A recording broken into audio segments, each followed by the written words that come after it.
পিতা পুত্র পবিত্র আত্মার নামে আমেন।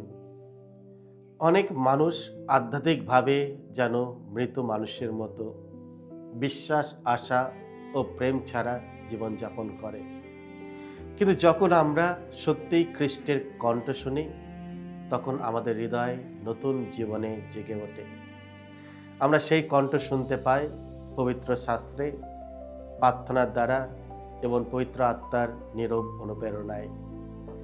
বিশ্বাসের সঙ্গে শুনলে তার বাক্য আমাদের জীবন পরিবর্তন করতে পারে।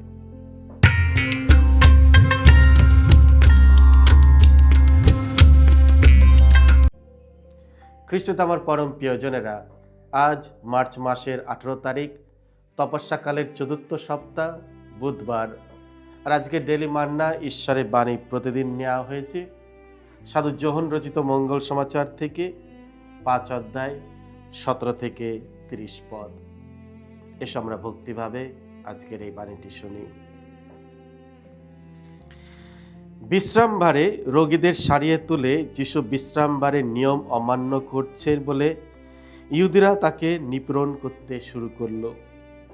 তাদের অভিযোগের উত্তরে যিশু একদিন বললেন, আমার পিতা আজও তো কাজ করে চলেছেন, আর আমিও তেমনি কাজ করছি। তাই ইহুদি ধর্মনেতাদের মনে তাকে হত্যা করার ইচ্ছা আরো প্রবল হয়ে উঠল। কারণ তিনি যে শুধু বিশ্রামবারের নিয়ম অমান্য করতেন তা নয়, ঈশ্বরকে তিনি নিজের পিতা বলতেন, আর এইভাবে ঈশ্বরের সমান বলে নিজেকে দাবিও করতেন। এই অভিযোগের উত্তরে যিশু তাদের বললেন, আমি আপনাদের সত্য সত্যই বলছি, পুত্র নিজে থেকে কোনো কিছুই করতে পারে না। সে শুধু তাই করতে পারে যা সে পিতাকে করতে দেখে। পিতা যা কিছু করেন, পুত্রও তো ঠিক তাই করে, কারণ পিতা পুত্রকে ভালোবাসেন, আর তিনি নিজে যা কিছু করেন সমস্তই তিনি পুত্রকে দেখিয়ে দেন। তিনি তো আরো মহান এমন নানা কর্মকীর্ত তাকে দেখাবেন, যা দেখে আপনারা অবাক হয়ে যাবেন। কারণ পিতা যেমন মৃতদের পুনরুত্থিত করেন, তাদের জীবনই দান করেন, পুত্রও তেমনি তাদের জীবন দান করে যাদের সে জীবন দিতে চায়। শুধু তাই নয়, পিতা নিজে তো কারো বিচার করেন না, সমস্ত বিচারের ভার তিনি তুলে দিয়েছেন পুত্রেরই হাতে, যাতে সকলেই যেমন পিতাকে সম্মান করে তেমনি পুত্রকেও যেন সম্মান করে। পুত্রকে যে সম্মান করে না, যিনি তাকে পাঠিয়েছেন, সে পিতাকেও সে সম্মান করে না। আমি আপনাদের সত্য সত্যই বলছি, যে আমার কথা শোনে আর যিনি আমাকে পাঠিয়েছেন তাকে যে বিশ্বাসও করে, সে শাশ্বত জীবন পেয়েই গেছে। তাকে আর অপরাধীর মতো বিচারে দাঁড়াতে হবে না, বরং এর মধ্যেই সে মৃত থেকে জীবনে উন্নীত হয়েছে। আমি আপনাদের সত্য সত্যই বলছি, এমন এক সময় আসছে, আর এই তো সেই সময়, যখন মৃতরেরা ঈশ্বর পুত্রের কণ্ঠস্বর শুনতে পাবে। যারা তা শুনতে পাবে তারা বেঁচেই উঠবে। কারণ পিতা যেমন নিজেই জীবনের উৎস, তেমনি পুত্রকেও তিনি জীবনের উৎস করে তুলেছেন, এবং সেই পুত্র মানবপুত্র বলেই তিনি তারই হাতে তুলে দিয়েছেন সমস্ত বিচারের অধিকার। এতে আপনারা আশ্চর্য হবেন না যেন, কারণ এমন এক সময় আসছে যখন সমাধিতে যারা রয়েছে তারা সকলেই মানবপুত্রের কণ্ঠস্বর শুনতে পাবে, আর তখন তারা সমাধি ছেড়ে বেরিয়ে আসবে। যারা ভালো কাজ করেছে এইভাবে পুনরুত্থিত হয়ে তারা জীবন পাবে, যারা মন্দ কাজ করেছে এইভাবে পুনরুত্থিত হয়ে তারা তখন বিচারে দণ্ডিতই হবে। আমি নিজে থেকে কিছুই করতে পারি না, আমি যেমন আদেশ শুনতে পাই সেই মতোই বিচার করি, আর আমার এই বিচার ন্যায়সম্মত, কারণ আমি নিজেই ইচ্ছা নয়, বরং যিনি আমাকে পাঠিয়েছেন তারই ইচ্ছা পূর্ণ করতে চেষ্টা করি। এই হলো প্রভু যিশুর মঙ্গল সমাচার। প্রভু যিশু তোমার মহিমা প্রচারিত হোক। খ্রিস্টে আমার পরম প্রিয়জনেরা, আজকের পবিত্র মঙ্গল সমাচারে যিশু তার পিতার সঙ্গে তার অন্যান্য সম্পর্কের কথা প্রকাশ করেন। পক্ষাঘাতগ্রস্ত মানুষটিকে বিশ্রামবারে আরোগ্য করার পরে তিনি বলেন, আমার পিতা এখনো কাজ করে চলেছেন, আমিও কাজ করছি।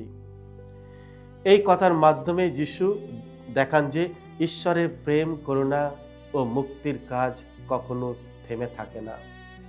ঈশ্বর সবসময় তার সৃষ্টির যত্ন নিচ্ছেন, আর যিশুই সেই ঐশ্বরিক কাজের পূর্ণ অংশীদার। পিতা ও পুত্রের গভীর ঐক্য।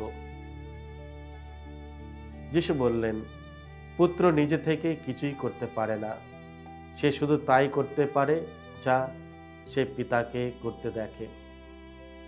এর মাধ্যমে পিতা ও পুত্রের গভীর ঐক্য প্রকাশ পায়। যিশুর প্রতিটি কাজ, আরোগ্য, ক্ষমা দেওয়া, অলৌকিক কাজ সবই ঈশ্বরের প্রেমের দৃশ্যমান প্রকাশ। এটি আমাদের শেখায় যে সত্যিকারের শিষ্য হওয়ার অর্থ হলো ঈশ্বরের ইচ্ছার সঙ্গে আমাদের জীবনকে মিলিয়ে নেওয়া। যেমন যিশু পিতার কথা শুনতেন, তেমনি আমরাও প্রার্থনার মাধ্যমে ঈশ্বরের কথা শুনতে শিখি এবং আমাদের কাজের মধ্য দিয়ে তার প্রেমকে প্রকাশ করি। জীবন দান। যিশু ঘোষণা করেন যে পিতা জীবন দান করেন, পুত্রও তেমনি তাদের জীবন দান করে যাদের সে জীবন দিতে চায়। তিনি কেবল একজন শিক্ষক বা প্রবক্তা নয়, তিনি নিজেই জীবনের উৎস।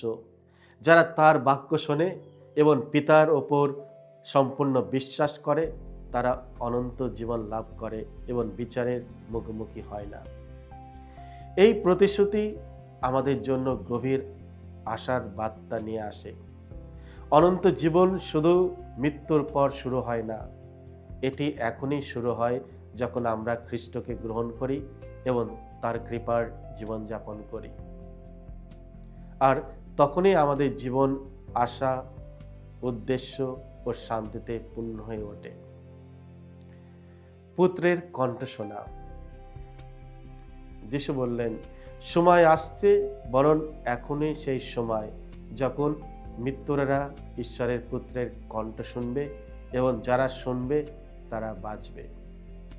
এই কথা শুধু শেষ দিনের পুনরুত্থানের কথা নয়, এটি আজকের আধ্যাত্মিক জাগরণের কথাও বলে।